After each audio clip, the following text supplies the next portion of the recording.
அனைவருக்கும் வணக்கம். சிம்மராசினியர்களுக்கு நிகழ்ந்து கொண்டிருக்கும் செப்டம்பர் மாதம் 27/8/2025 இன்றைய தினத்தை தவறவிட்டு விடாதீர்கள். தவறவிட்டால் நீங்கள் கதறி கதறி அழுதாலும் கிடைக்காது. இனி அப்படி சிம்மராசினியர்களுக்கு பல வருடங்களுக்கு பிறகு கிடைக்க போகும் இந்த வாய்ப்பை பயன்படுத்திக் கொள்ளுங்கள். அப்படி சிம்மராசினியர்களுக்கு இன்றைய நாள்ல என்ன மாதிரியான நன்மைகள் எல்லாம் ஏற்பட இருக்கு, கிரக நிலைகளின் ரீதியாக அமையிருக்கும் சாதகங்கள் என்ன, பாதகங்கள் என்ன, மேலும் என்ன மாதிரியான முன்னேற்றங்கள் எல்லாம் உங்களுடைய வாழ்வில் ஏற்பட இருக்கு, குறிப்பா தருணங்கள்ல என்ன மாதிரியான முன்னேற்றங்கள் எல்லாம் ஏற்பட இருக்குது இந்த விநாயகர் சதுர்த்தி நிகழக்கூடிய இன்றைய நாள். கிரகங்களுடைய சஞ்சார நிலைகள் என்ன என்று பார்க்கும்போது மிதுனத்தில் குரு பகவானும், கடகத்தில் சுக்கிரனும், சிம்மத்தில் சூரியன், புதன், கேது ஆகிய கிரகங்கள் இணைந்து சஞ்சரிக்கிறாங்க. கன்னிராசியில் செவ்வாயும், கும்பத்தில் சனி, வக்ரகதியிலும் கூடவே ராகுவும் இணைந்து சஞ்சரிக்கிறாரு. இந்த கிரகங்களுடைய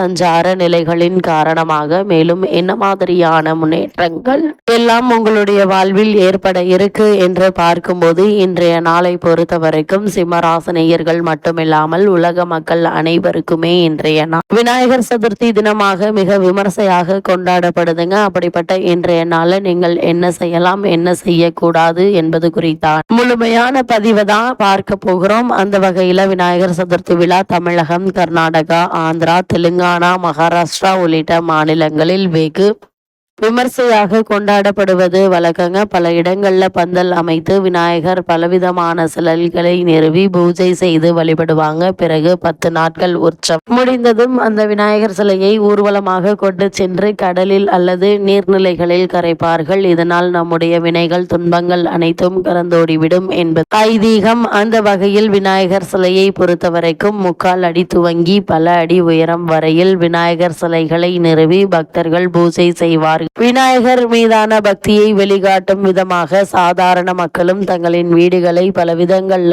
அலங்கரித்து விதவிதமான விநாயகர் சிலைகளை வாங்கி வழிபடுவது உண்டு. வெள்ளை நிற விநாயகர் வாங்கி வழிபடுவது அதிர்ஷ்டத்தை தரும் என வாஸ்து சாஸ்திரம் சொல்லுதுங்க. அது மட்டும் இல்லாம இப்போதுதான் கிருஷ்ண ஜெயந்தி முடிந்த கையோடு நாடு முழுவதும் விநாயகர் சதுர்த்தி கொண்டாட்டங்கள் துவங்கிவிட்டன. இதுவும் 10 நாள் உற்சவமாக கொண்டாடப்படும் பண்டிகையாகும். இந்த ஆண்டு செப்டம்பர் 19ஆம் தேதி துவங்கி செப்டம்பர் 28ஆம் தேதி வரை விநாயகர் சதுர்த்தி விழா அல்லது கணேச உற்சவம் கொண்டாடப்பட உள்ளதுங்க. விநாயகரை வீட்டிற்கு வரவேற்று வழிபாடு செய்வதற்கு மக்கள் தயாராகி வருகின்றன. பல்வேறு வண்ண விளக்குகள், அலங்கார பொருட்கள், பல வண்ணங்களில் விநாயகர் சிலைகள், மாவிளை தோரணங்கள் உள்ளிட்டவை தற்போது விற்பனைக்கு வர துவங்கிவிட்டன. என்னதான் கோவில்களிலும் பொது இடங்களில் விநாயகர் சிலை நிறுவப்பட்டு பூஜைகள் நடத்தப்பட்டாலும் அனைவரின் வீடுகளிலும் விநாயகர் சிலைகளை வாங்கி வைத்து வழிபடுவதுதான் வழக்கம். அப்படி விநாயகர் சிலை வீட்டில் வைத்து வழிபடுபவர்கள் என்ன செய்ய வேண்டும், என்னவெல்லாம் செய்யக்கூடாது என்பதை நன்கு கவனத்தில் கொள்ள வேண்டும். அப்படி விநாயகர் சதுர்த்தியான இன்றைய தினம் நீங்கள் என்ன செய்ய வேண்டும் என்று பார்க்கும்போது வீடுகளில் விநாயகர் சிலைகள் வைத்து வழிபடுபவர்கள் சிலர் கடைகளில் வாங்கி வைத்த சிலைகளை வைத்தும், இன்னும் சிலர் தாங்களே செய்து வைத்த விநாயகர் சிலைகளை வைத்தும் வழிபடுவார்கள். ஆனால் எந்த சிலையை வைத்து வழிபட்டாலும் அன்றைய தினம் விநாயகருக்கு கண்டிப்பாக தலையில் கிரீடம், குடை வைக்க வேண்டும். தலையில் கிரீடமோ குடையோ இல்லாமல் விக்கிரகமானது முழுமை பெறாது. அது மட்டும் இல்லாமல் இந்த காலகட்டத்தை பொறுத்த வரைக்கும் இவ்வாறு கிரீடம் வைத்து வழிபடுவதால் அதிர்ஷ்டமும் நன்மைகளும் வந்து சேரும்.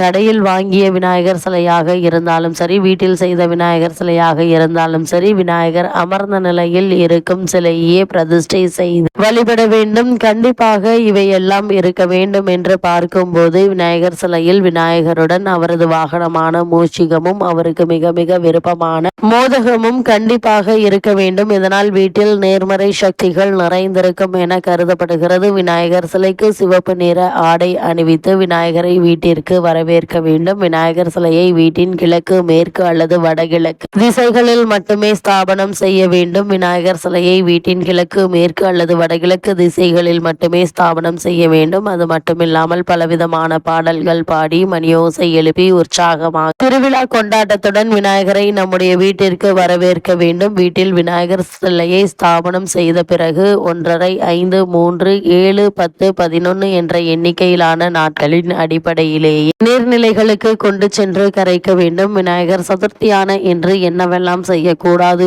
என்று பார்க்கும்போது, வீட்டில் ஸ்தாபனம் செய்யும் விநாயகருடைய துதிக்கை வலதுபுறம் திரும்பியவாறு இருக்கக்கூடாது. அது வீட்டில் பிரச்சனைகளையே ஏற்படுத்தும். அதனால் விநாயகரின் துதிக்கை இடது பக்கம் திரும்பி இருக்கும்படி பார்த்து கொள்ள வேண்டும். இதனால் வெற்றி மற்றும் நன்மைகள் பெருகும். விநாயகர் சிலை வீட்டில் இருக்கும் அனைத்து நாட்களிலும் அவரை கவனிக்காமல் விட்டுவிடக்கூடாது. தினமும் ஏதாவது நெய்வேத்தியம் வைத்து வழிபட வேண்டும். அது மட்டும் இல்லாமல் இந்த நாள்ல எதெல்லாம் கண்டிப்பாக செய்யக்கூடாது என்று பார்க்கும்போது, விநாயகர் சிலையை தனியாக வைக்கக்கூடாது. வீட்டில் எத்தனை விநாயகர் சிலை வேண்டுமானாலும் இருக்கலாம். ஆனால் அதோடு லட்சுமி தேவியின் சிலை அல்லது சிவன், பார்வதி, முருகன் யாருடைய சிலையாவது சேர்த்துதான் வைக்க வேண்டும். கற்பூர ஆராத்தி காட்டி பூஜை செய்யாமல் விநாயகர் சிலையை எடுத்து சென்று ஒருபோதும் கரைக்க கூடாது. இப்படி சிம்மராசினியர்களுக்கான உங்களுக்கு மேலும் என்ன மாதிரியான நன்மைகள் எல்லாம் ஏற்பட இருக்கு, குறிப்பாக இன்றைய நாள் கிடைக்கக்கூடிய இந்த வாய்ப்புகளையும் சந்தர்ப்பங்களையும் நீங்கள் பயன்படுத்தி கொள்வதன் மூலமாக உங்களுடைய வாழ்வில் மேலும் என்ன மாதிரியான முன்னேற்றங்கள் எல்லாம் ஏற்பட இருக்கு என்று பார்க்கும்போது, சிம்மராசினியர்களை பொறுத்த வரைக்கும் ராசிநாதன் ராசி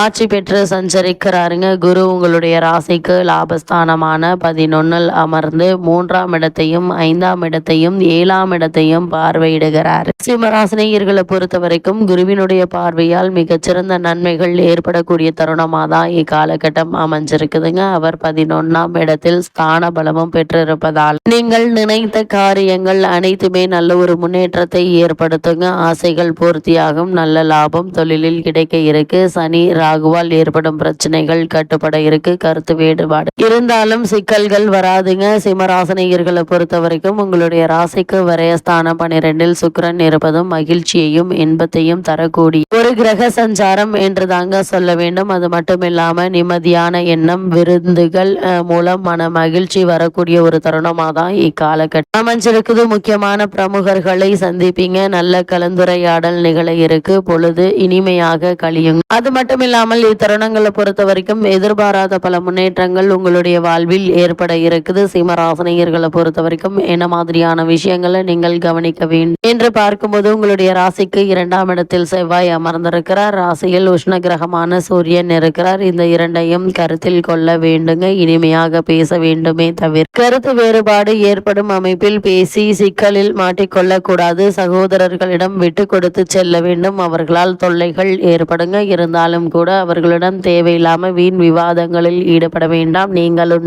உங்களுடைய வேலை உண்டு என்று இருந்தாலே போதுங்க. இந்த காலகட்டத்தை பொறுத்த வரைக்கும் சிம்மராசினியர்களுக்கு எதிர்பாராத பல நன்மைகள் ஏற்பட இருக்குதுங்க. இருந்தாலும் கூட இந்த காலகட்டத்தை பொறுத்த வரைக்கும் தடாலடியாக எந்த ஒரு காரியத்திலும் ஈடுபடாமல் பொறுமையாக நிதானமாக செயல்களை மேற்கொள்வது நல்லது. அதற்கு முன் விநாயகரை வழிபடுவதும் எண்ணற்ற நன்மைகளை ஏற்படுத்துங்க. அந்த வகையில் சிம்மராசினியர்களுக்கு கிரகநிலைகளின் ரீதியாக கூறப்படும் பரிகாரம் என்ன என்று பார்க்கும்போது, ஏழைகளுக்கு இயன்றளவு உங்களால் முடிந்த உதவி செய்யுங்க. சூரிய நமஸ்காரம் செய்யுங்க. எண்ணற்ற நன்மைகள் உங்களுடைய வாழ்வில் ஏற்படும்.